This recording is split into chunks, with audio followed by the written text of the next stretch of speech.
Hey, guys, this episode is brought to you by TeePublic. You guys know TeePublic. I've been with TeePublic forever, since the Schmodown days, since the big thing launched.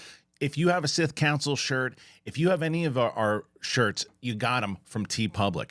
From over the years, we've been working with TeePublic. When I went out on my own, they were one of the first calls that I made. So not only can you get all of the branded merch from this show, t-shirts, stickers, phone cases, mugs, all that, when you are on the site, do a search. You're going to discover something that you like, especially in this space, man. An artist uploads new work to the TeePublic marketplace every 5 seconds. Because of the thousands of global artists that populate the marketplace, you're going to find designs you won't find at a big box store, especially if your interests are super niche. Doesn't matter what you're into, you can find it on TeePublic. You want a graphic tee of a cat riding a unicorn? Check. A t-shirt with your favorite movie quote? Got it. You want merch for the big thing? Hey, that's what you want, obviously. I've been using TeePublic forever. If you guys know me from back in the day, I've been talking about them that long. So it was obvious that I was going to be using them again, and I'm so glad that I did. So many of you guys, when I see you at some of the events, you're wearing the big thing shirts, and it all comes from TeePublic. And browse around on my link. It's going to be in the iCard right there. It's going to be in the description right there. Browse around. You will find stuff that you like. So I'm happy that they're on the show. They're sponsoring the show now. TeePublic, everybody. Check them out. What's going on, everybody? Welcome back to Wednesday, Big Thing, Sith Council, and it is the Ahsoka Episode 6 full-on spoiler discussion with myself and Mike Kalinowski. Thanks for joining us today. Yeah, we're going to talk about that. There's no doubt about it. Spoiler, so if you clicked on it, tough. Thrawn's back, baby. He made his appearance. What did we think, and why did Mike hate it? So we'll get into all of that, but there's the other big news that kind of came out was reports, rumors that Taika Waititi, I guess like a week or two ago, had said something along the lines that I guess, I don't remember who it was. Somebody has a better shot of him, their movie coming out first because he hasn't even finished his script. And then there was a report that his movie's not happening, and then there was a report that debunked that it is happening. But there was an interesting stat of all the directors that have been either rumored, and how many directors actually finished movies. It's pretty staggering when you look at it in general. Speaking of which, the Rey movie apparently starts filming soon, in like March or April, whenever the writer's strike and the SAG strike is over. That's what they say. But that's also if the strike ever ends. But if you're brand new to the channel, man, we're already at 93,000. We're over 93,000. We're approaching 100,000. And if you guys are brand new to the channel, then if you hit that button, you'll be part of the reactions, you'll be part of the reviews, you'll be part of the podcast, you'll be part of all of it and more. So, without any further ado, let's get into Ahsoka, Episode 6, spoiler chat with myself and Mike Kalinowski. Here we go. I can feel your anger. It gives you focus, makes you stronger. All right, everybody, we are back. It is the Sith Council Big Thing. Thank you for joining us today on the show. Excited to get into everything Ahsoka Tano related when it comes to this episode. To me, cooked. It was a really solid episode. It's me, Kristian Harloff, joined by Mike Kalinowski. We missed you last week, Mike. Kevin Smets. That's right. Have you ever heard of Kevin Smets? It sounds familiar. Yeah. Yeah. Well, he was on. Sounds like real nice. He was on the show last week, and before we get into 6, we haven't spoken about what you thought. Get about into 6? Oh, yeah. the episode. Yeah, yeah, buddy. Shut your mouth. All right, 5. What did you think of 5? Okay, so what I did was, I watched them both last night. Oh, you hadn't seen 5? I hadn't watched. Oh, I just got busy. What a girl. Yeah, Okay, you know, Halloween time of the year. So spit it out while you were on radio. I know. I like the show. Yeah. You said you hate it, don't you? You hate everything. I like the show. Okay. But as a Star Wars fan, I like the show. Yeah. As a general audience fan watching this show, are you lost now? I'm not lost. Okay. I'm just like, because you liked 1 and 2 now, a lot. I know the Clone Wars. Yeah. I know what happened during the Clone Wars. I'll say this. Okay, we'll go positive first. Yeah. Whatever they did with his face, infinitely better than that 1 second cameo at the like that befuddles me. He's talking, he's having a scene, great acting.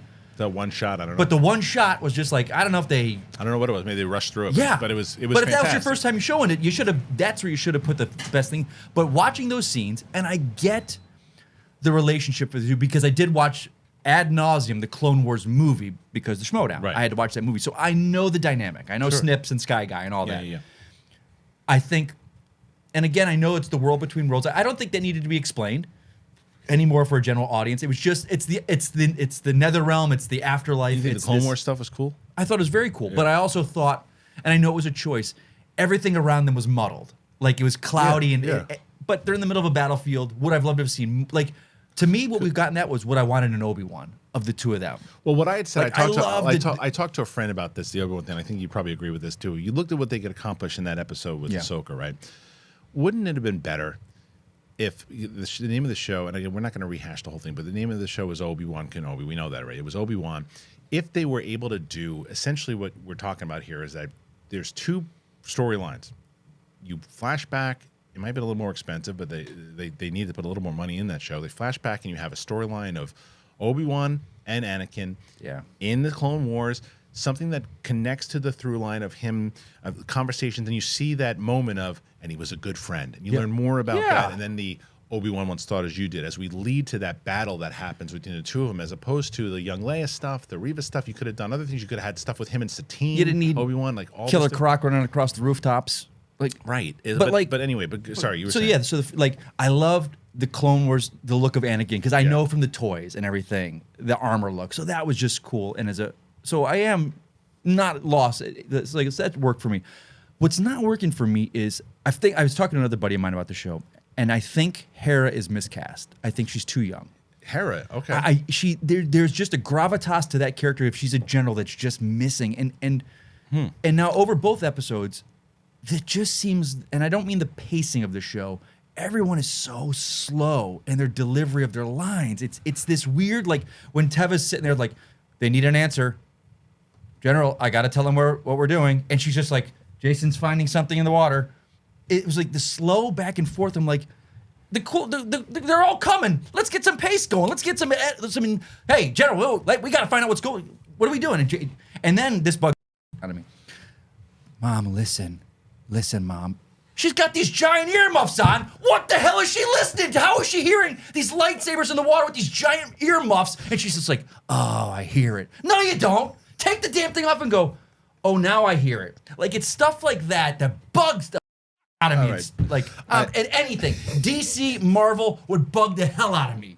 Earmuffs is going to be. But here's the thing. Here we go. What's the thing? I gotta say this because people say this to me, and I'm the same way with movies. If you're truly invested in enjoying it, stuff like that doesn't bother you. But because I'm kind of like looking at my phone through episode because it's not engaging me, I am kind of nitpicking every little thing. So look, but if you're a fan of the Clone Wars and Rebels, I get why you love that. I see why you guys are loving it. So the people for the past 15 years that have always watching Clone Wars and Rebels, and they're always talking about it, and I was kind of on the fringes of that. I see why you're loving this, and I will not go, you're wrong for thinking this is the best Star Wars. I can't say that because for you guys, 100%, and that's okay. It's made for people like that. Great.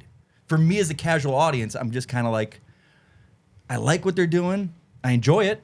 It's Star Wars, so it's still fun. It's still great to watch. I'm just like, the whales thing worked for me. Remember, like, what was it, last episode or Boba Fett where they saw the whales and was just like, I'm like, oh, that's all we're gonna see of these things, and you and Steph were kind of like, they're part of the thing and it's this and that, and so I'm seeing like, oh, that's pretty cool. Okay, go now. Now you can go. Okay, thank you so much. You're right when it comes to I'm always right. Like Rebel stuff. I am enjoying the show very much. So I do see certain criticisms that not only you have, that other people have, that I don't mind the slow pace of it. I could see where it might get frustrating. I will say this though, and we can kind of jump a little bit into 6 here, where normally you and I have not been on the same page with Sabine, right? I've said I liked Sabine. You said, well, I don't know if it's the character choices, whatever it is. Yeah. I didn't like a lot of the character choices in 6. I'll tell you. Me neither. I'll tell you the one thing that drove me crazy, where I almost had that moment that you just had of like the earmuffs thing didn't bother me. I don't understand how she heard the lightsabers, but I still it didn't. I loved that last episode. I really enjoyed this episode. I really enjoyed it a lot. The one thing that drove me nuts inside of my reaction. I think you're gonna say what I said. Ezra. Yep. It's good to see you. It's great to see you too. Let me ask you a question. How'd you get here? How'd you find me? We'll talk about it later. What are you talking about? Hold on. Let's talk So about so it I now. watched that, and again I found out where my thing for Sabine came from because I met Sabine the first episode of Rebels. I watched the first 4 or 5 because I was on Far Far Away podcast. Yeah. And was just a different character. Again, she grows as a character. Yeah. But this is like, hey, you sacrificed the galaxy of finding Thrawn. To find Remember this we guy, talked right, about this yeah. because you were like, you wouldn't do this for Shannon, your best friend, Right. and I was like, no. So here you did it. You just stand. Hey, I knew you'd find me. She You didn't look seem. good. She didn't Run seem- up and hug the fucker. Right. Hug him. Kiss him. Right. Not on the lip, like a friend. Like But that's not her. That's not pick her. her- That's a director's. That's a director. But still. Yeah, but I agree. I with don't you. even know the characters, and I know as an actor, I'd be on set They like, hey man, It should have been. I should be running a hug. I should be running and jumping on this guy, or he should be running to me, and we should be having this big embrace. It should have been Holy more. crap! It should have been a more emotional moment. Oh my god! for Instead of sure. just like, Well, like because it was like this Hey, whole kid. right. It was oh, that didn't. I mean, yeah. But yes, it's I wrong. agree, but the thing that drove me nuts more so was like how did you find me? Oh yeah, the guy that you got here in the first place, he's still good, and he's got a lot of stormtroopers, and they're gonna try to go destroy our galaxy. But I don't think I'm gonna tell you that right now. We'll talk What about are you later. What are you talking about? like I don't know Clone Wars and Rebels, but I'm like, this is not. Something's going on. No. This is wrong. Right. Well, okay. But All right, here so we let's go. jump in. So anyway, let's just jump right into 6 because Let's get into 6. I actually really enjoyed this episode a lot. Okay. I thought that when the fact that it started out, Ahsoka Tano is with Hu Yang, they're going through, and the opening of those stories, and tell me one of those stories, and how it establishes more of that relationship between the two of them. Yeah. I liked that a lot, and it was funny because at one point I'm like, I want to hear the story. She doesn't want to hear the stories, and I want to hear the stories. Yeah. And then I don't know how I feel about In a Galaxy Far, Far Away. I didn't know if it was a little on the nose, I think. but I feel like it was a nice little kind of like DJ Woodbridge, you know DJ, right? Yeah. Of course, you had him Yeah. on here recently. Yeah, I had him on yesterday. He had a great tweet about it. He's like, so kind of Star Wars is its own thing. Like it's Yeah, I legends saw. within the legends thing. It's like that was I know people loved that moment because I saw the tweets about it, but I was just like, kind of take us. My reaction was like it was a little on the nose, but Yeah. the story beat itself of the fact that they're trying to get there with the Purgles, I thought it was great. It is definitely The absolutely, Purgles were They look awesome. great. I know I gave crap for that back in Bobo, but seeing that, and although I will say this, all the ships are Boba coming up. or Mandalorian season 3, I think. It was well. Mando's 3, but they were Yeah. just flying and they just you saw it said in the Boba. clouds. Yeah. But the cruisers are coming. It's like, we got to get out of the way. Yeah. And they didn't. They just sat there. It's like, no, the Purgles went around you. You're fine. Yeah. Some choices in the directing of these episodes is just not. Or Yeah, you're not questioning. I think certain that, things I in think that Star it is, Wars. It is the clear choices of someone who's used to animation. I really do. Okay, I yeah. think so, Good point. and that's why it doesn't really bother me. And I think it's a point that you made earlier was that Rebels fans might accept this show more so. But I will say, there's a lot of people that aren't Rebels fans that are really loving this show. Hey, great. But I to me, it's the music is still the music. Is, Hands down, it's the best. This was the first. I know a lot of people. I think it was last episode really talked about Ahsoka's theme and stuff, but this episode, Great- I don't know if because great there was so themes. many quiet moments. I was like, damn, he is killing it with this. He really is. I say it. I've said it to you many Yeah. times over. If he's available, he should be the only person doing movies, doing TV shows. He gets it. And what about Ludwig? Ludwig's themes were great, but because he came up with an original theme for Mandalorian. Yeah. And does it sound Star Wars? Of course it does. But in episode 5. The one when they actually use the Force theme for Yeah. a split second, but it was subtle and it was just like Yeah, it's so I'm- beautiful. And he does this so many times in this episode He's really where good, yeah. it's like this episode felt like a mixture of Spielberg and mixed with John Williams stuff in there too, Yeah. and there's just certain things in there's like they have done homages to the original trilogy and some of the prequel trilogy too, but a lot of the original trilogy, right? Yeah. There was definitely Return of the Jedi feel in this one with like those little turtle creatures, so it felt like the Ewoks. Yeah. You know, like that particular moment. There was a lot of different stuff, and there was stuff that happened in the last one that felt like Empire. So there's been stuff that in the first episode that felt like New Hope, but not in a way that it was like, oh, JJ's got another Death Star now. Like not that Right. stuff. Like No. little things like, oh, that's a little, again, tip of the cap. And I love that about this episode for sure. What I really dug, and this is again one of the character choices I didn't love about Sabine, she gets there and she's like, we had a deal.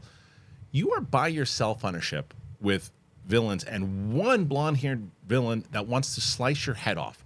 Keep it quiet. like Shut your mouth. For real. Like, figure out your plan. Figure out your plan to escape. Figure out what you're going to do to get out of there and find Ezra. Ask questions when need be, but don't touch. She's with the witches, and they're going stinks like Jedi or whatever it is. And they got her in this thing. She's in this. Who knows what it is? And she's like, "We had a deal," and it's like they could throw you off a cliff. It's weird because she is like that, but then when I see her in battle, she's so competent. 100% Mandalorian. So I'm just kind of like, where is I don't. It's the, you know what it was? Someone said it pretty well. Up until this episode, I thought Sabine was one of the best. I was on board. This episode, a couple things that she did, I was like, oh, because someone made a point where they were like, she is acting like the Sabine in the first two seasons of Rebels, and that's when she was a teenager. She's I see what you're she's saying. mid-20s, almost 30 at this point, and she's still acting that particular way. How old is Ezra supposed to be? They're around the same age. Okay, because he's in his 30s. He's Luke's age. Okay. Yeah, they're around the same age. Okay. All right. So either way, what happens is they get to this new planet, and when this was Baylan's episode, though, minus the Thrawn stuff, which we'll talk about, but Bailen, all the stuff that was going on with Bailen, with like we learned a little bit more about how he's trying to rebuild his own. What is he hearing? What is it? What's calling him? That to me was the most fascinating. I love that. He's just like something. He's dead though. You know that, right? He's gonna die. You mean obviously you're talking. Well, clearly, but I know what you mean. You know what I mean? Yeah. You mean the character is he ain't surviving. Do you think that you texted me last night? You think so? Our biggest concern in the beginning of this any Star Wars show, Star Wars movie, what they do over and over and over again, what they've been doing more so with the female characters, is recently, if you get a female character that's bad, chances are she's going to be good. Yeah. And not even just female characters too. They did it with Kylo Ren. As soon as Kylo Ren was like, he's turning good. That so-and-so's turning good. There's always somebody who turns good. It's like someone said, well, it's redemption. It's like, yeah, but when it keeps happening, it just becomes repetitive. And I said, well, and I don't mind. I guess I don't mind if the motivation is there and it really makes sense that they turn good. I didn't buy the Reva turn. I didn't buy the Kylo turn. Now, I would buy a Baylan turn. The way that they've set it up thus far. We've talked about that. Like, Bailen makes sense. I would, but they have because he was never fully bad from the beginning. You saw him towing that line. There's something about it, and you learn more about it in this episode. He has this thing for the Jedi. They even said you had like a love for Jedi. He's like, I like the idea of it. Yeah. And I thought it was so fascinating. Like, but we learned the idea of what Bailen was all about and where he came from, and that he was a Jedi when 66 went down. Yeah. And like, whatever the hell happened to him when he was on the run and decided to do these things. And we learned more about like when he's talked about how Ezra was trained off the grid, like a lot of these different Jedi after it. Yeah. All that stuff to me was fascinating, and I loved what they did there, and I really liked kind of the depth of it. So you texted me though, think, because I started to turn a little bit and say maybe she won't turn good, because she's looking pretty. She's mean mugging everybody. She looked like she wanted to kill Sabine right away. She was always the one that was like, she's gonna kill Bailen. She is gonna. But now that there was that one exchange with Thrawn, where about like they were gonna renege on the deal with Sabine. Yeah. And she said something or gave a look. I was like, she's gonna turn. She's gonna save Sabine, and then she'll probably die. Like, I hope she's getting. I didn't see that redemption arc. She's or not an arc, but she's changing. And I was like, I really hope not. I really hope. And the other thing, the two things I was hoping wasn't going to happen was that, and the other thing I was like, oh, they're going to do it, and they didn't do it again, and I love it. They Sabine, when she's in the cell and she starts to use the Force. Oh yeah. And I'm like, here we go. I'm like, okay, she's going to use the Force now, and she finally figured out how to do it. I'm telling you, she'd be more like Chirrut Imwe. And she just kind of can tune into it. She understands that it's there, but she can't use it. That to me would be the best. So she starts to use it and it starts to rattle. I'm like, oh, and then the ship pops in. But before we even get to the ship, before anything else, I do want to tell you guys we have a new sponsor that I've talked about this week. Let me tell you a little bit about Fume. Here we go. All right, guys. This episode is sponsored by Fume. Bad habits, man. A lot of people have bad habits, and bad habits can really kick your ass, and they can mess with your health. They really can set you back. I've seen it, been around it, and I know. And when you see this, the first thing you go, well, what is that? The first thing you should know is that's not a vape pen. It's not electronic. It's natural. That's why I'm on board in the first place. What is it then? It's a device. And it helps you quit nasty habits. And that's why I was on board right away when they reached out. At first, I'm not gonna lie, I was skeptical. I didn't know. I was like, I don't know. That's not really my thing. It's like, wait a minute. You're not breathing in nasty chemicals with this. And what it is, it's it's just fresh air. It's natural air. It is flavored air. That's it. You heard me. Air. And it flavors it. It is a great way to replace nasty habits. There is no nasty chemicals, none of the stuff that creates bad habits. And that to me was like, wait a minute. So you can actually turn a bad habit and you just make it a good habit because it ain't messing you up and it ain't hurting you. Because I said, wait a minute, flavored air? And I said, it just feels fresh. They sent me one of them. And I said, okay, great, cool. It's pretty well weighted. It's perfectly balanced and it's very easy to fidget with. Stopping is something that everybody puts off because it is hard. But if you switch to Fume, it is easy and it's enjoyable and it's fun. Fume has served over 100,000 customers and has had thousands of success stories, and there's no reason that can't be you. Join Fume in accelerating humanity's breakup from destructive habits by picking up the Journey Pack today. Head to tryfume.com and use that code BIGTHING. You can get 10% off when you get the Journey Pack today.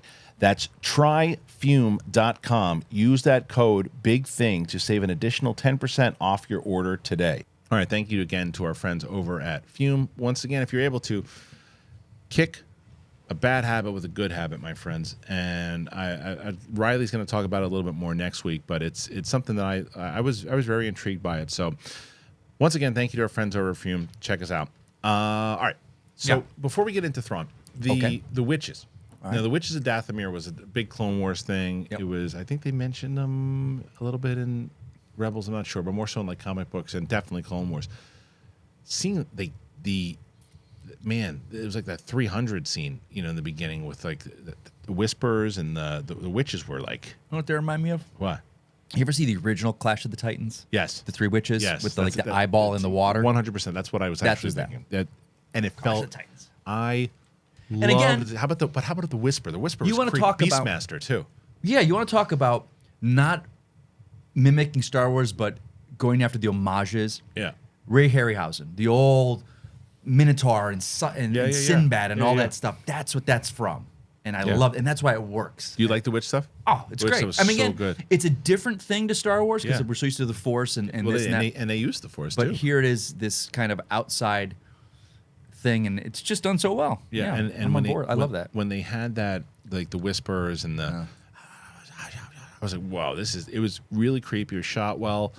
And then they set it up in a way where they're like, the way that they set up Thrawn this entire season was masterful. I mean, they did a nice job. And the idea, like when he finally shows up, it was like a wrestling entrance. And the idea that like this guy, the witches bow down to this guy, like Morgan's bowing down to him, like the Bailen and what I always forget the apprentice's name. Shin, thank you. And Shin Hati. Yeah, and Shin is like, and she's fantastic, by the way, so I need to remember her name.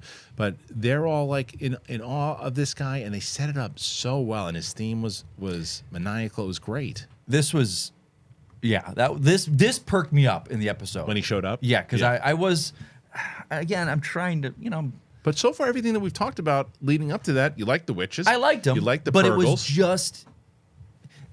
I want to say, and this is a criticism across the board for the show. It's just so dark. The color palette, like whatever they did. This is it's dreary, man. It's a dreary time. This Star Wars is all part of Star. It's the same thing. It's not like the Batman versus Superman, Justice League. Yeah, okay. It's all in the same world. Yeah. So all of that, even the Obi-Wan stuff, or even Andor, is still like bright, and Andor's not bright. What are you talking about, dude? The scene with the starship at the end where they got to go through the fireworks thing. Andor, the majority of the villages. What are you talking about? If you took a screenshot from Andor and a screenshot from this, it's like you took a gray color palette over. It's a color correction thing in post production that they're doing. Right. That's a choice that I don't understand. Don't brag, because they've got so much good. Thrawn himself should pop, and it's just kind of all of a muted gray. Again, it's a choice that they've made for that show. It doesn't work for me. Okay, but that doesn't take away from the show itself. But the story side of it, everything we've talked about thus far, leading up to Thrawn, when he shows up, man, because like I said, they go into they have this deal. I like that Baylan's honoring his word and said that he's going to honor his word to Sabine. And Morgan even says, "You're going to honor your word." He's like, we'll figure this out. He's got a plan. Yeah, Thrawn's got a plan. But when the introduction of Thrawn, hold on a second. I didn't say a damn word. You're about to, though. No, shut your mouth. You just that should be a shirt that I wear every time you're on this show. But when she starts to use the Force, the rattle happens, and people are going to ask the question that haven't seen Rebels, right? It's like, well, how did he get that? How did he get the cruiser, right? How did he get the stormtroopers? Well, they were on the ship when it got transported out with Ezra. Okay. So did you have that question? No. Okay. I figured it's an Imperial cruiser. They got him laying around somewhere, so he's. It looked a little beat up. It was all beat up. That's because it came from that time when they were. Yeah. And he's got all. But then, how about Golden Face Magoo? Let me tell you something. Can I talk now? Sure. Can I talk now? Well, you're gonna anyway. I see this guy show up. Yeah. And I'm like, holy, who the hell is this? And instantly, I'm like, oh, he's in Rebels. He's in Clone Wars. I looked him up. This is his first time he's in there. Yeah. That's what I'm talking about with Star Wars. And let me tell you something. I'm going to call anyone out. Don't make some theory. Yeah. This isn't Kanan resurrected. Right. This isn't were people saying that? Oh, you know it's going to go nuts like Marak or whatever. No, it's just a badass character. Filoni was probably like, I need a stormtrooper leader. With a golden face. Concept design artist. Give me what you got. And he goes, that's awesome. Yeah. That mask, holy crap. It's creepy. I don't want him. And he was badass. I don't ever want to see He's his like, face. here's some rations. Here's this. Here's your mount. Go. We're leaving. You got to be here if we're not. Yeah. Don't take his mask off. It's not ever. It's not a fallen Jedi. It's not a spy from the Republic in there. Just a badass with a cool mask. Just a badass that never takes his mask off. Leave it. Because he's awesome. That guy is awesome. Fuck, man. Golden face. 2 seconds he's on screen. 3 seconds. Yeah. And I'm like, I'm on board with this guy. And his voice was cool. Oh, man. His voice was cool. And it's amazing he's good. It's amazing how, and the other thing, though, too, this is a point where we jump back and forth here. Why I've always said it is so crucial to have alien voices for creatures in order to not make them, like, I don't know what you feel about the turtle creatures, but okay, fine. You would have hated them if they were speaking basic. Of course I would have. If they were like, hey, we know exactly where it is. You got that symbol on your jacket there. What's that? Who's that? Or they try to make it cute with English. It's like they finally just went straight up. And there was no subtitles. They didn't really understand it. That made those things so much more valid to me because I'm like, okay, even though they're little creatures and they're basically the rock creatures from Frozen, but like when those things popped up and they're talking alien, I'm like, okay. I'm like, great. Like, as opposed to like when you have like one of these alien creatures, hey, what's going on? Even in Andor, that would, where you going? We got you here. Right. And it's like, it's always better when you can. Hey. Much better. That's awesome. Yeah. But anyway, when Thrawn shows up, dude, that music again by Kiner, cool. The stormtroopers, for some reason, I don't know, maybe it's because they're so beaten down. Crap. That's the most devastating I've seen stormtroopers look so far. We're on the same page finally. Okay. I saw those and I was like, oh, these aren't cannon fodder that are going to be bumbling idiots. These are like badass. They are there. That's a whole squad of like, all right, they're gonna be able to shoot straight. Like, that was his whole walk. Everything that little. Because remember how I said like, it's like, man, they got to build up this guy. He's got to be like the shark in Jaws, where we were just Thanos, man. It played real well. It played great. The little strut that he makes all the way through, and he never. This is what makes Thrawn so great. And from the Zahn books when we grew up, never loses his cool. And he's got a plan. Even when Sabine starts to, he's like, no need to get hostile, whatever. And he's just that voice. And Lars Mikkelsen did a great job.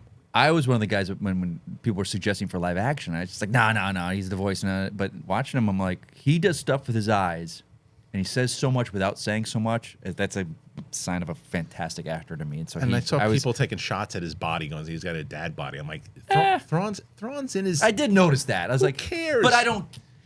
I don't care. It's this. He's not throwing hands. He's using his brain, man. Who cares? If he's sitting back eating pizza, making up decisions, who gives a shit? I get the criticism.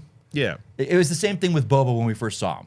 it was one of those things. Tamora Morrison, I think they wanted him, and he's like, I don't got time to get in shape, guys. And then by the end of it, the next time we saw him, he's like, oh yeah, there we you shaped him up a little better. And maybe he sees it could be one of those ones, and he probably wind up getting in better shape as the show goes on. Yeah, and that's it didn't life. bother me. It didn't bother me at all because I could care less if he was.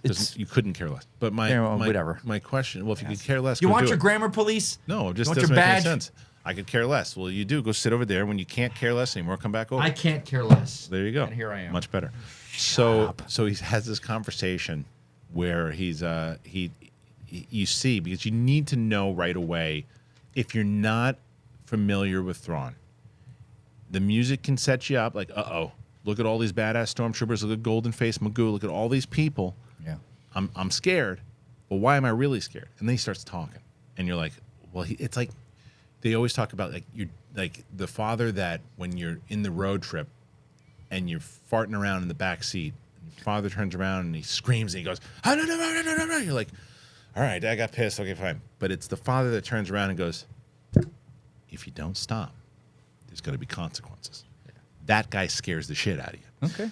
And that's what Thrawn was doing, where this is like the certain conversations and where Morgan says to him at one point, shouldn't we send more? He's like, well, we've depleted our crew. And he's like, so that wouldn't be a good decision or whatever. Two's enough. Whatever. Two's enough. And it's like, you just want to, he's got to win though. He's got to win. I love the whole exchange with like, so Ahsoka, so Tano is not dead. Right. Well, we're going to assume she's not dead until we find otherwise. Right. Like that whole was like, and then when he says like, and she's just like, I fucked up. And I done messed up. Yeah. And he's like, find out who she is, who her master is, who this. And it's like, he wants to fight because he knows Anakin. He knows like Darth Vader. He knows the whole thing. And Ahsoka and him have never. I don't think they've ever because I think she came to the worlds. I was trying to remember because I don't think they've ever faced off. But the Rebels crew knows him. Oh yeah, 100%. Well, yeah, Ezra, Sabine, he knew. Remember, he's like Sabine Wren. There's a name that I haven't. A very familiar name, or whatever he says.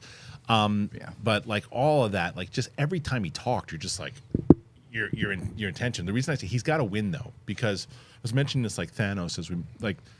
The reason why Thanos was so devastating, he had a lot of wins. Whether it was killing Loki, whether it was, he had a lot of. I mean, they had to go back in time in order to beat him. Like he did win. He won. So Thrawn's got to win. You can't beat him at the end of the show. If you beat him at the end of the show, it's like, I forgot I was talking to you as well. But like this, we got 2 episodes left, right? Yeah. 7 and 8. Yeah. So clearly, we're not getting to the end game here. No, because season 2. If season 2 happens, so there's gonna be a plus season the movie, 2 and then the movie. The rumor is there's nothing concrete yet. The rumor is they're trying to do Mandalorian season 4, which potentially could be a movie, which was a rumor, which I think would be silly. I think you just try to find a way to do season 4. I understand why, because the writer's strike and they want to try to get it out. But potentially season 4 or something in the Mandalorian universe. Skeleton Crew, that's not coming out this year. That'll probably be next year. So those, and then Ahsoka season 2, potentially. What the rumor was, what I heard, was it depended on how the audience responded and what the ratings were like. Both of those seems to be doing pretty good. So it's the first, what we can agree with, it's the first water cooler Star Wars we've had since Mandalorian season 2. But is it water cooler for the Star Wars fans, or is it water cooler for the general audience? Mandalorian transcended the Star Wars fandom and became kind of with Grogu and everything. That became general audience. True, but what was the biggest? Cooler. What was the biggest moment of Mandalorian that everybody was talking about? Luke showing up. Anakin was pretty big. Was it as big as Luke? I don't know. But Anakin. Well, then why wasn't Anakin the biggest thing for Obi-Wan series? Because he was there. It was done because of the relationship between the two, which general audiences don't know. Yeah, I know, but it was done differently too. I disagree. All right, fine, but you smell. So there was overall. Steph listens to this show. Did you know that? Who does? Steph. She put a Who's comment. she? I don't know anymore. I don't know. I missed it. That's a name I haven't heard in a long time. A long time. Anyway, so what were we talking about? We're talking about besides the water cooler moments. But where did that come from? Where it's building to the big, the movie. big thing and this and that. Yeah. So the question is, what is the question? When the movie comes out, right now it's slated for 2016, like December 2016. 2016. We're going back in time. World between worlds. Jesus. 2026. Wake up here. You should talk. 2026 is when it's supposed to come out. Okay. 3 years from now. That's also a matter of whether or not what's going to happen with the strike.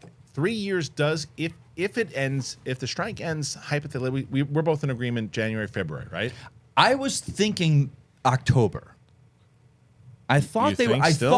thought, and this is just from what the emails and everything. Okay. I thought they were having a meeting this week. The writer what I heard side, too. That's what I the heard as well. writers, Yeah. not even the actors, Yeah. the writers. Right.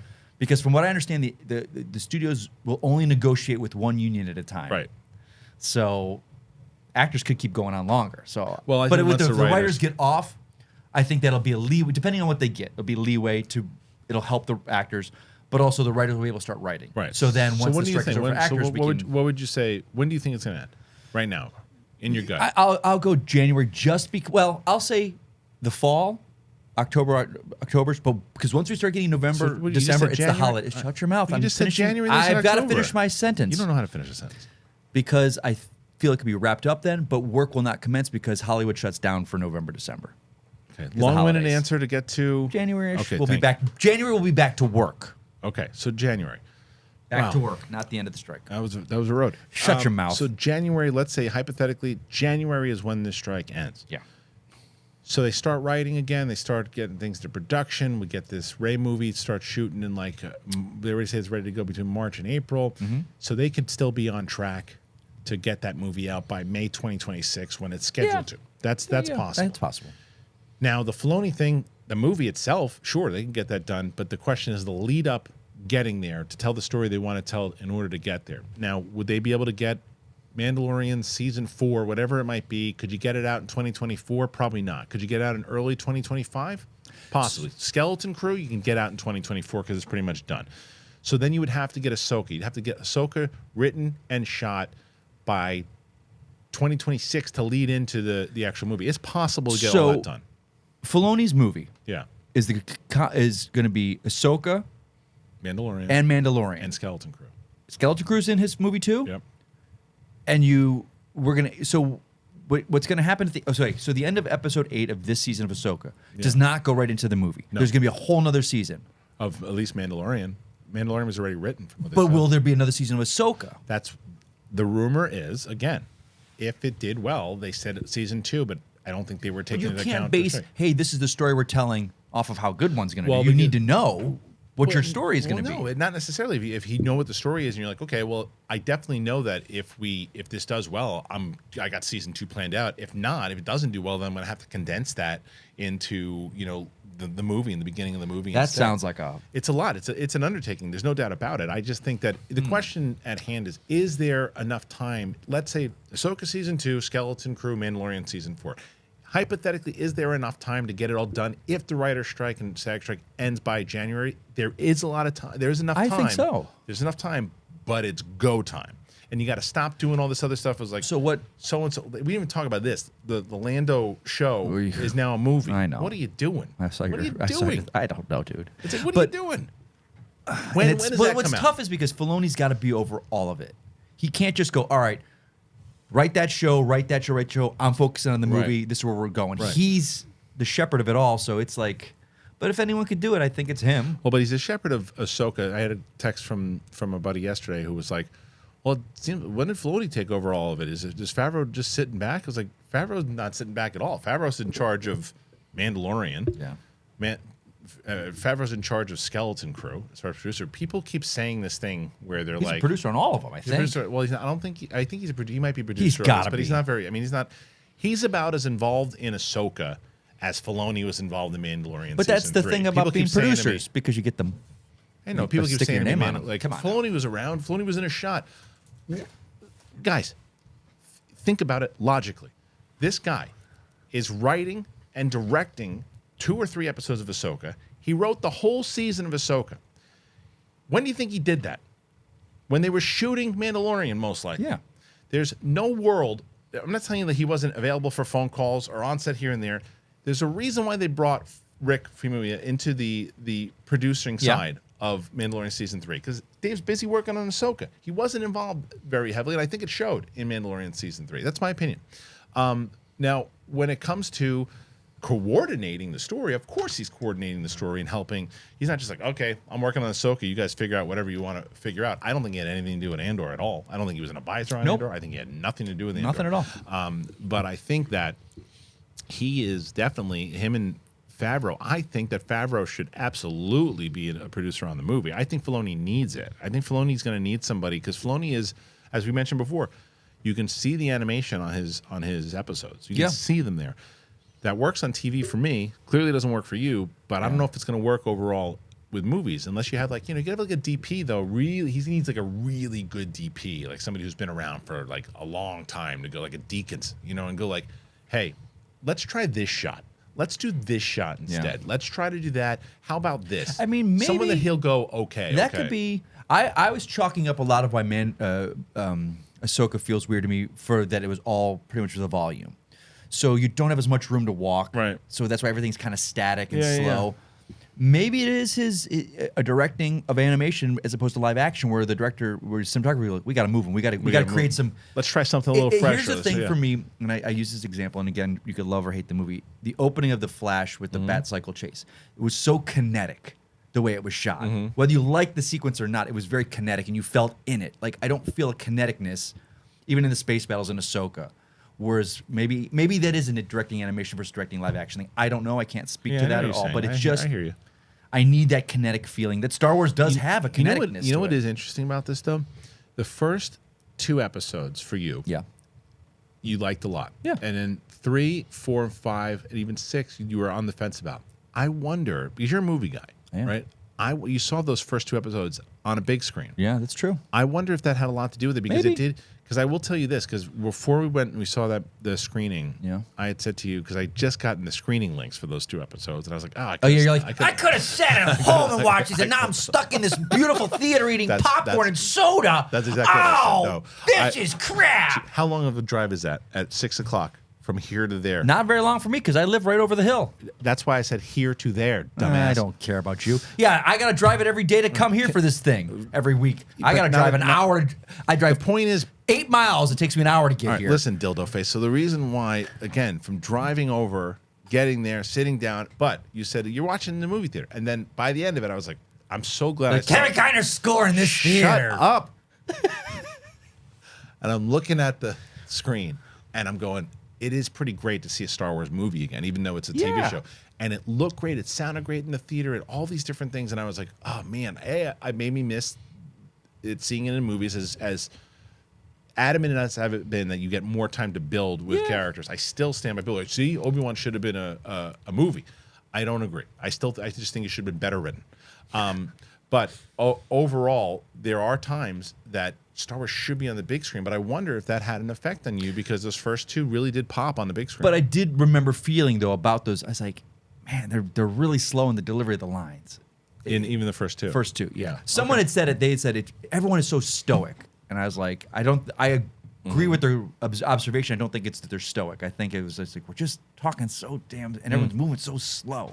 I don't know. Well, who knows? So we will get into talking about the big reveal of the fact that Sabine finds Ezra and the just the idea also of what Thrawn said and how he was going to do it and honoring his word, all that and more.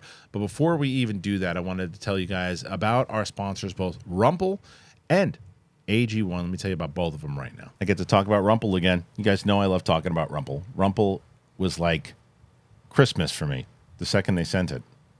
Why is Rumpl so special? Well, they're on a mission to introduce the world to better blankets, and they've done it. They're made with a durable, sustainable material, and they're built to last. They have so many great things about them. They are built to endure the elements. The blankets are made with durable materials that repel spills, sand, stains, odor. No matter where you bring it, if it gets dirty, you throw it in the washing machine. The original puffy blanket is Rumpl's #1 bestseller with over 1 million sold. I have one of these things, and I swear by it. With over 135 unique designs, there's a blanket for everyone. Now, Rumpl blankets are not just for the outdoors. They're perfect for, you can watch a movie on the couch, kick back in bed, or bring with you to local theater. I have a bunch of different ones. I have one that I take with me when I'm out to watch my daughter's soccer game, or if we're going to the park and having a picnic. But I also have one that I mentioned. I curled up on the couch, fell asleep with it because it's so comfortable. People are always fighting for these things in my house. I got to get more. Rumpl also has a huge selection of indoor styles. They have the cozy hemp, they have the fleece, they have the Sherpa, all of it with responsibly sourced materials that they're made from. Super cozy, perfect. For my listeners, go to rumple.com/thebigthing and use code thebigthing at checkout and get 10% off your first order. Rumple.com/thebigthing. I promise you that this will be the one that you say, I'm so glad I finally listened to you. I got a Rumple blanket. And do it. Do it. Do it. Do it. I can't go a day without talking about AG1. And I'm not just talking about you guys. I talk to all my friends about it. I talk to my family about it. I love AG1. I wake up in the morning, the first thing I do is I have this zoo cup that I've talked to you. I don't know where I got it from. The zoo, apparently. But I put AG1 in there. And I gave it a try a long time ago because Brett Sheridan wouldn't be quiet about it. And he was right. He was absolutely right. I drink it right away. I drink it right before my coffee. And I'm just ready to go. I just know that when I'm taking it, I'm like this, it feels good. I'm not a big vitamins guy where I'm taking 87 vitamins throughout the day. I take it all in one shot. I put it in the cup, and I'm feeling good. I sweep the floor, and then I take the AG1. My sleep quality is doing good because of AG1. Since I've been drinking it, I really have noticed an overall just kind of like a new pep in my step. And why do you want to take a bunch of different things where you can just take one scoop of powder, put it in water once a day? That's it. AG1 was designed with ease in mind so you can live healthier and better without having to complicate your routine. I mean, you guys know this. At this point, if you've been listening to my show, everybody knows that we have AG1 in the back of the. You can see it on camera. You can see it. I talk about it all the time. I get people commenting that they were signing up for it, and so many different people have been signing up, and I'm so excited that you are. It's delivered every month. It's been very easy to make it a daily habit. I get the travel packs, and I'm going to need those travel packs. I'm going on vacation soon. If you want to take ownership of your health, try AG1 and get a free 1-year supply of vitamin D and 5 free AG1 travel packs with your first purchase. But you have to go to drinkag1.com/bigthing. Drinkag1.com/bigthing. Check it out now. And we're really excited to have both Rumpl and AG1. AG1's been with us so long, so is Rumpl. You guys have heard me talk about them forever. As I mention on every show, if you're able to and you can support the show and you want to support the show, I get people, hey, we want to support the show. You can go on over to one of our wonderful sponsors, find the one that's right for you, and get that today. Use one of our codes. I put all of the links in the description. I put the first comment as the pinned comment. So please go ahead, check that out. All right, moving on. So Thrawn basically tells Sabine, beat it. Go ahead, take the rat wolf and get out of here. Right, and she does. Rat wolf. And she takes the rat wolf, and I like that rat wolf, like a dog. Howler, yeah. Why is Sabine yelling at the rat wolf? Like the rat wolf doesn't know her, and the things come out and start. What's the rat wolf gonna do? And he's like, he leaves. She's like, you left me. He's like, I don't know, who are you? And You've been riding on my back, busting my hump here. Second, like, yeah, I'm leaving. That was the other thing. One of the criticisms I did have for the episode was the fact that Thrawn says, there are a lot of marauders out there, so your friend could be dead. Those bumbling idiots, that's all we got to worry about? She took out 5 of them. I think Ezra's going to be okay. Yeah. And it's like, I wanted to see a little bit more terror out there, like a little bit more because that was where there was a comparison to episode 4, right? Like Luke goes out, the Tusken Raiders come out. But she takes care of these 5 of them pretty easy. Badass. She gets shot 87 times. It's like these things, shoot for the head. They keep hitting her in the things. Like, that's not working, Star Clyde. Wars. Yeah, but I know. It didn't bother me. But I'm just saying the actual side of it. They set it up like there was just going to be this terrorizing thing happening. And it's like, well, if she can take out 5 of them, she's not even a trained Jedi. Of course Ezra's alive. Like, why wouldn't he be alive? Yeah, I see what you're saying. Yeah, and then so she has a relationship with the rat wolf, and which I thought was a cute moment. It worked pretty well. It's kind of like the Chewbacca type thing. And then they find the turtle people. Yeah. And at first I'm like, what am I gonna? What the hell are these? I'm like, am I gonna hate these things? And then they start talking in alien language. I'm like, I'm on board. Yeah, I'm on board because they're talking alien language. They have the rebel symbol. I'm like, great. But to your point of what I do think that this show, what I was happy about, it's a 45-minute episode, 46, great. I think 5 of those minutes could have been shaved off of watching the turtles cook pasta, and instead of that. But give me a little bit more dialogue. Like, there's a shot where she's walking through the village. She's like, hey, look at me. I'm watching ESPN. Look at me. I'm with my baby. Look at me. And it's like, we get it. It's a turtle village. It's like, give me more. I think that's just a matter of they saw what the production people came up with and were like, "Oh, that's pretty awesome. We got to put that It's in there." awesome, but it's and like, there's some guy that built that. That's like, "Mom, Dad, that's what I built there. Look at my." And they're like, "Oh my God, did you see I his understand. turtle that he built?" That's what that is. That is, as a person in the entertainment, is like. The guy got his moment I get to it. show, and he's probably got that all on his Instagram and his Facebook. Is like, that's my the turtle puppetry right people. there. And yeah. it's fantastic, and it looked great, It and is. they sounded great. Can you imagine if he did that and he got cut in the episode because they wanted to shave a minute off because of chuckleheads like you? I would have. Wouldn't you rather have seen an emotional hug with some more conversation? I would have Right. killed for a fucking hug. Right. It's like Something. because- so they find each other, and here they go. Here's the moment, and it's like, hey, how you doing? I'm doing all right. How you doing? I'm good. Everything good? Everything's good. Where you been up to? I got a beer. You? I'm here. How'd you get here? Don't worry about it. It's like, you should Hey. see you got to see my reaction on the. Hey, I sold us all out. Thrawn's coming back because of me because I You. had to find you. But we'll talk about that later. I'm not even gonna tell you. Why? I'm not even gonna tell you that I ran into Thrawn. Yeah. The guy that you got here in the first place. I'm not gonna tell you about that. I'm not gonna tell you that he might be right on my tail. So do we know why Thrawn and Ezra are not in the same area? No, I mean, I guess he was able to bail. All we know is that they disappeared at the same time. So the show ended They on were a together. cliffhanger then. But they did disappear on the same ship together. Okay, so then we don't know. We don't know how he escaped. falling- We don't know how he okay. escaped. No, and Okay. and like even the fact that but tracking him and then having Bailen track him with Shin, and then that whole moment of something's calling to him. That was the stuff that I found that the most fascinating. That the intro of Thrawn, the villains, by the way, what I did say in the show, and I stand by it. These are the best villains in Star Wars that we've had in a very long time. Who've been better villains? Who've been better? I can't think of any that. I think Giancarlo was pretty good, but I still think I don't. he was. They kind of. But by the time he came back Became in the buffoonery. third, It was by the buffoonery. time we got to the third episode, it was the third season. It was just like they were just using him because they didn't really have anybody else. But I thought he was pretty damn good in that first one. But I mean, the villains themselves, they're layered. And even though I love Giancarlo, by the time we got to the third season, he was kind of like a mustache twirling villain. Yeah.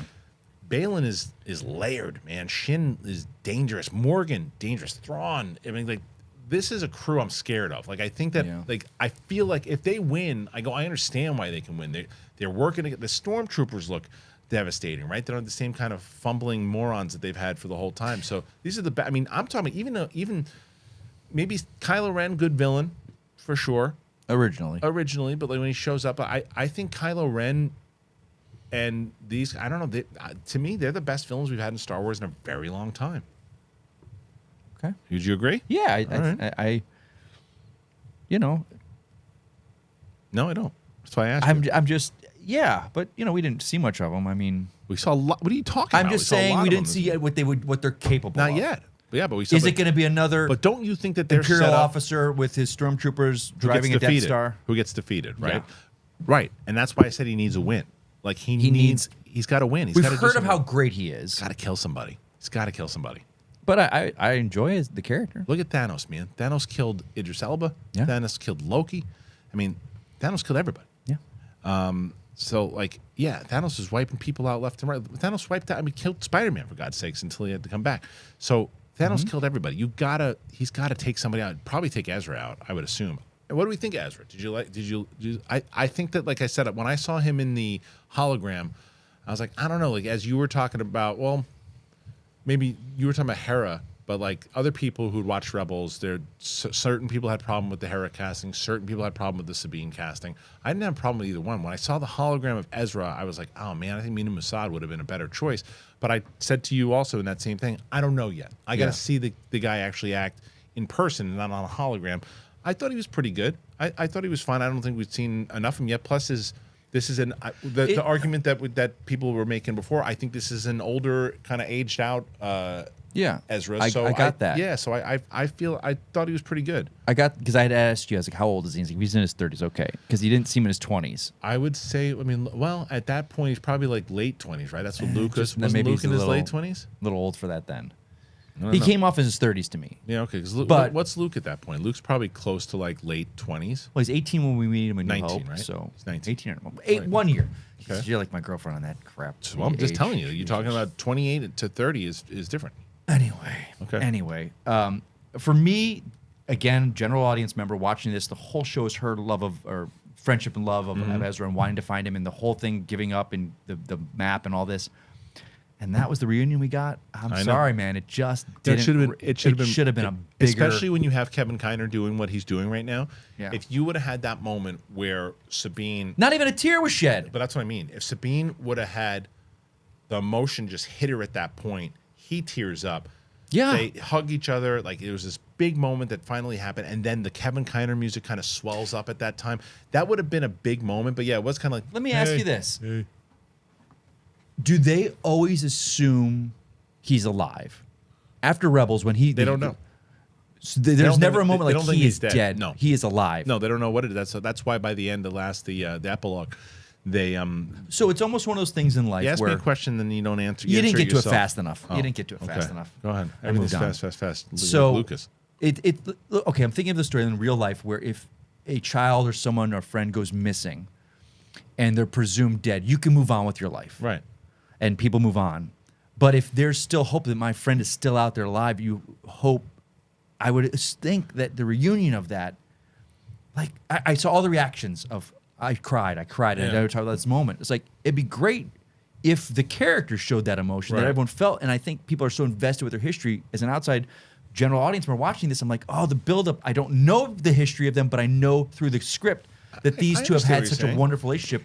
You needed something bigger than like good to see a kid. Show me, like, basically show me a non-Rebels guy that, I mean, saying in your point of view, show me as a non-Rebels guy how connected these two are, and with one scene with a hug and some tearing, oh, I get it. Yeah. Like, yeah, no, I understand that. I think, and it's because I know the show that I was like, okay, it didn't bother me as much as you did, although I understand the point.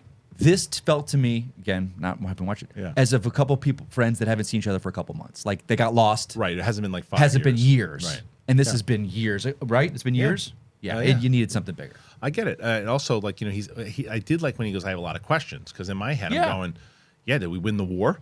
What's going on? Because when he left, it's like, oh yeah, there's this guy Luke Skywalker who did this. All this stuff happened. This happened. Like I'm going to fill you in on everything. Yeah, we'll talk about it later. Let's go get some turtle soup. But or it should have been we'll talk about it later. It's like no, I want to see you. Yeah, I want to. Right. I have to forget that. Let me just be with you for a little bit. Right. Forget the world. Let's just. My best friend is here. That's what we needed. That moment where she says, "We'll talk later." Like, yeah, I understand. I understand the point. Thank you. What do you guys think? Did you think that moment worked out? Because, like I said, for the most part, I really loved this episode. I didn't have as many gripes as Mike did, but for me, there's a few things that I was like, oh, that's interesting that they chose that. But I thought the Thrawn stuff was absolutely incredible. I thought that the villains are just next level. I love what they're doing with Baylan overall. There's so much stuff that's really working. The question is now, is Baylan and Shin, are they going to be working with these marauders? It looks like because they're the enemy of my enemy. And then they're going to probably hunt them down. There's going to be some kind of battle between, because Ezra will probably be fighting with Sabine against those two. It'll be 2-on-2. And you would probably see two Jedi against two Jedi. Yeah, you're going to see Ezra versus Baylan, and then that'd be kind of cool. Yeah, and then Shin will and then Sabine will finally probably beat Shin because she's been kicking her ass the whole series. Ezra have a lightsaber? Yeah. Well, that's a good question. I didn't see one anywhere. Well, the green one is his, unless he built one. I don't know. Sabine's that she uses is his? That's his. Okay. That's his so he might have built one when he was... Maybe, but where does he get a kyber crystal? That's a good question. If he shows up without all right, we'll see if he gets a lightsaber. Like, where that guy? How's he going to do it? Well, he's got to be able to... Well, that's what I mean, though. Tell me about building your lightsaber more than the turtles making quesadillas.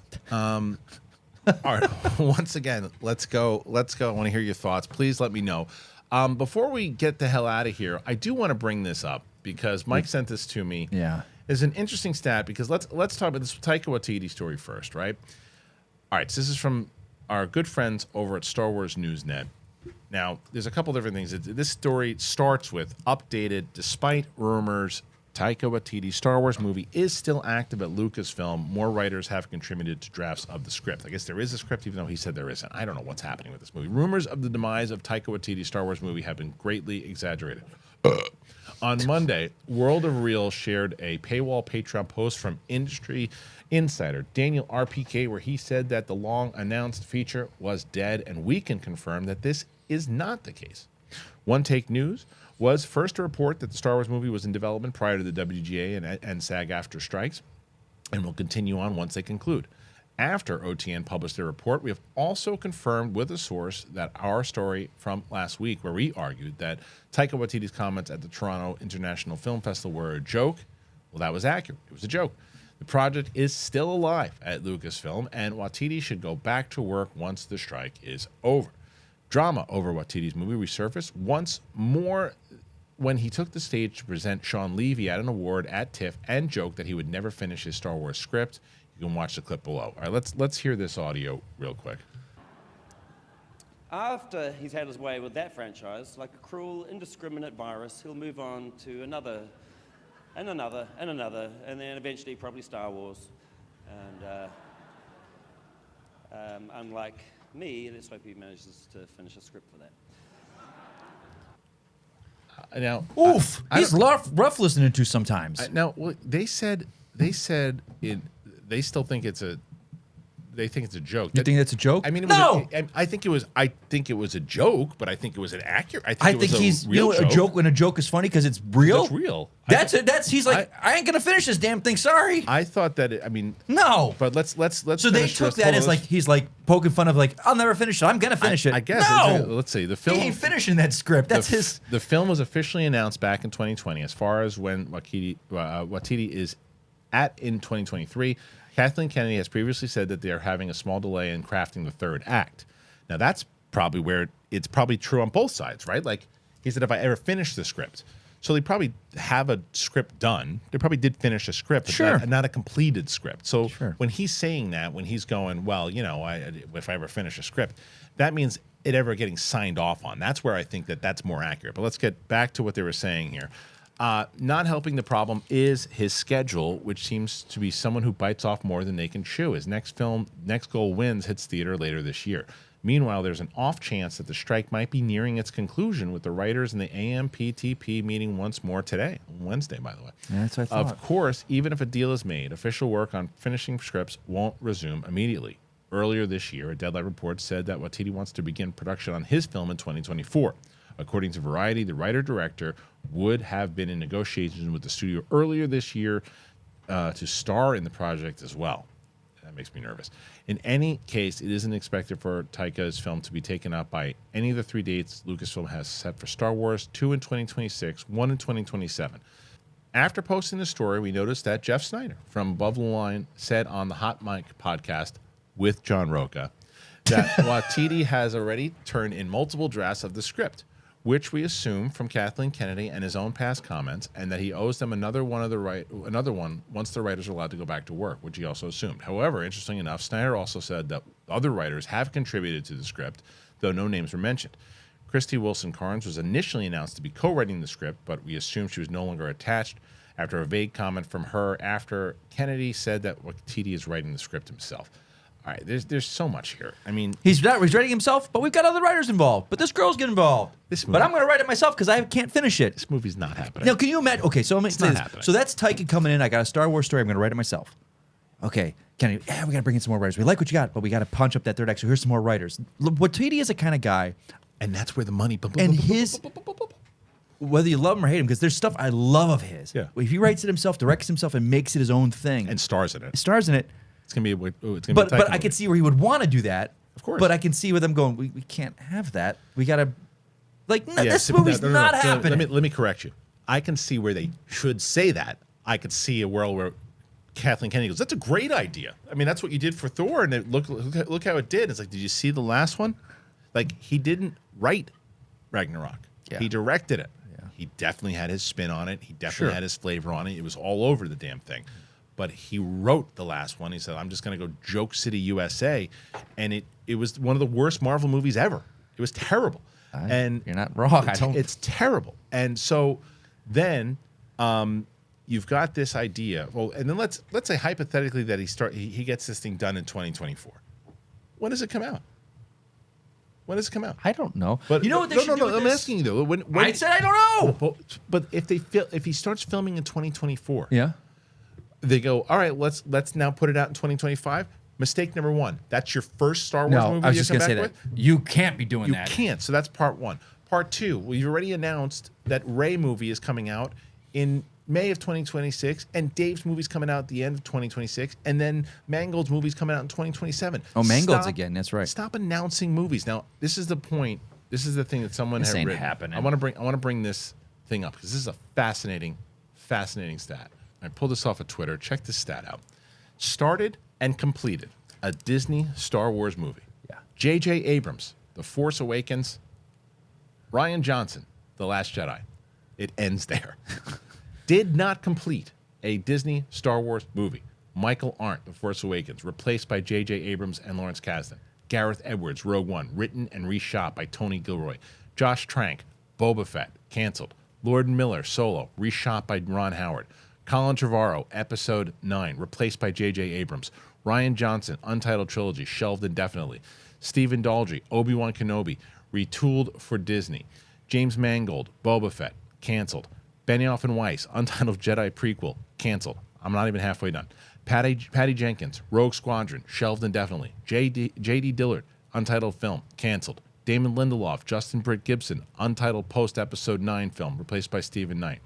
Kevin Feige and Michael Waldron, Untitled film, shelved indefinitely. Taika Waititi, pending. That's a staggering And facts. Those are facts. That's right there. Less than 10 years. That's less Yeah. than 10 years right there Yeah. of films. In 10 years, that doesn't amount. happen every year. It seems Insane. like It's insane. insane, and it's insane. Like, No, again. and if it happens with Taika again, it's like, and is it going to happen with Mangold? And again, the amount of stuff that in Hollywood is in these stages that we never find about. It's just the great stories of development hell. Right. Stop talking about it. Right. And how much money have they spent, though? By the way, people never talk about this. Oh. That's the other thing. How much money did they spend on all those people that went to nothing? How much have they paid Taika Waititi so far on a movie that might never get made? How much did they pay all these people? This is like just I don't understand how it is still run the way it is. I don't get it. I just don't get it. I mean, I know that they're dealing with other things right now. If anybody was really going like this because of the strikes, it's Kathleen Kennedy right now. Like, because it's not directed towards her right now. It's like there has been no talk, and there would have been if there was no strikes. There would have been no talk about like, hey, can we talk about that $300 million Indiana Jones movie that you made? It lost a lot of money. Can we talk about how we haven't had a Star Wars movie since 2019? Why did you bring that up? You remember you and I talking about Indy going out on a high note and this and that? I didn't. I just watched it again. That's fine. It's fine. It's a fun movie. It's fine. But everyone involved for greenlighting a $300 million Indiana Jones should be barred from making movies for a year. You know what I heard It's recently that I insane. love? What was it? I think it's Captain Marvel.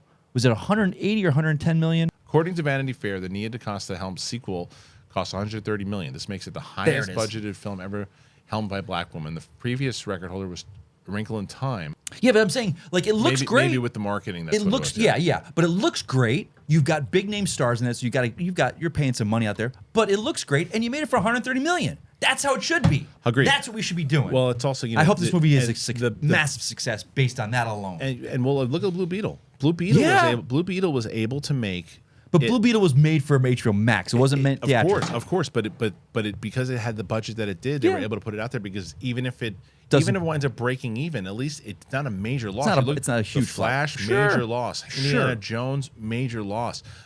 It's why they're so terrified with Aquaman, right? Like, because Aquaman had 4 different reshoots. I mean, the fact that they're trying to make it $1 billion. I get it. But I get it, either man. way, like you look at this, the cost of what Right. it must for all these failed projects That's and where how you're- much money. It's like, whoa! It's like I can't believe it. Like, And many- where is 2 movies, Mike? Where is the hand going? All right, is it someone above Kenny going? Okay, you're spending so much money on these things that aren't going anywhere. Stop. Right. You would Stop assume that'd be an throwing the Iger friggin' thing. spaghetti at the wall, hoping something sticks. but that's Put it what I'm- behind one thing. But that's what I mean with Iger being preoccupied with the strikes right now. Or is she just a producer? That's how she produces. Just like, I put money here, here, here, and here. I roll the dice and see which one pays off, and I hope that's going to be the billion success. Sure. And if someone gave me that answer, and if it was 2019 when she gives me that answer, I go, well, look, it's hard for me to argue with you right now Because you got $1 billion successes. because the only movie that didn't hit $1 billion was Solo, and that's on me because I wanted you to put it out in May, so I'm going to give you that one. The rest of them, the other 4, made $1 billion. Yeah. So even though I don't love that you're spending all this money and losing people left and right, you're showing me receipts. She hasn't had a movie since 2019. Yeah. So now, what are we spending money on if there's been no movie? You just spend it on streaming series? Your What are you talking goodwill about? and your of success only goes so far. And that sequel trilogy of films that made billions and Rogue One billions, that is gone. Right. It's the Hollywood of what have you done for me now? 100%. Plus the fact, and very similar in the way that, like, we just talked about Aquaman. Aquaman came out in a time, and even Captain Marvel. They both came out at a time when it was superhero movie hype, and so you put a movie out and it made $1 billion. I'll say a lot this. of times. But wait, hold on. So one of the reasons why, like, now a lot the superhero movie hype is not in that same kind of place it was in 2018. Star Wars, same thing. Star Wars is not in a place. A lot of people have lost their trust in the brand in general. So, like, unless it's something that's going to really be a great movie, really have it, $1 billion is going to be tough. You're saying that about the trust for Marvel, DC, and Star Wars. Like, DC, you know me, I love it. But Superman Legacy, you got to rein that budget in. You got to make that for about $100 million. 130. Yeah. You don't have big stars, so don't be throwing $20 million salaries at someone. You got to have a hit. And what they do is the same. Like, the reason, like, Indiana Jones was not only because of the amount of people in it, right? And it wasn't like a major movie star stack thing, but between all the special effects, the 20-minute opening alone probably cost them a lot of money. But that ending, not the very ending, which is very emotional. By the way, going back to what we just talked about and proving your point too, I don't want to spoil it for anybody who hasn't seen Indiana Jones, the last one. There's an emotional moment that happens at the end of the movie, the very end of the movie. You know what I'm talking about? Yeah, because did you remember what I said when I saw this movie? I don't know if I talked about it. But I don't want to spoil anything. No, I'm not going to spoil anything. I said at the end of the movie, I didn't know if I loved it or hated it.